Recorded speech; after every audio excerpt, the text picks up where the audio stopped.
গর্ভবতী মায়ের hepatitis B থাকলে কি করবেন? আপনি কি জানেন গর্ভবতী মায়ের হেপাটাইটিস বি থাকলে নবজাতকও আক্রান্ত হতে পারে, কিন্তু একটি সঠিক পদক্ষেপ শিশুকে একই ভাইরাস থেকে 90% বেশি সুরক্ষা দিতে পারে।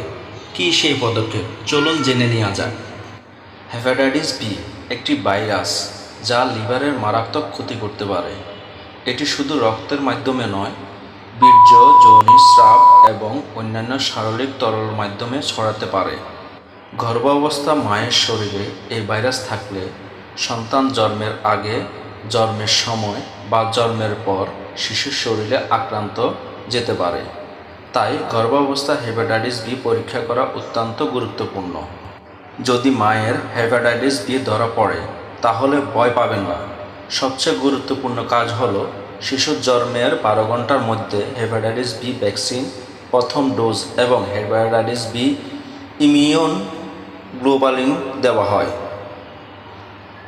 এর ফলে শিশুকে আক্রান্ত থেকে রক্ষা করার সম্ভাবনা 90%-এর বেশি। তবে এখানে শেষ নয়, নির্ধারিত সময়ে ভ্যাকসিনের বাকি ডোজগুলো অবশ্যই সম্পূর্ণ করতে হবে। অনেকের মনে প্রশ্ন থাকে, হেপাটাইটিস বি থাকলে কি মা বুকের দুধ খাওয়াতে পারবেন? উত্তর হলো হ্যাঁ, সাধারণত পারবেন। তবে যদি স্তনবৃত্ত ফেটে যায় বা রক্তাক্ত হয় তাহলে ক্ষত সেরে না হওয়া ওঠা পর্যন্ত সাময়িকভাবে বুকের দুধ খাওয়ানো বন্ধ রাখুন এবং চিকিৎসকের পরামর্শ নিন। মনে রাখবেন, সময়মতো পরীক্ষা, চিকিৎসকের পরামর্শ এবং শিশুর সম্পূর্ণ টিকাদানই হেপাটাইটিস বি থেকে রক্ষা করার সবচেয়ে কার্যকর উপায়।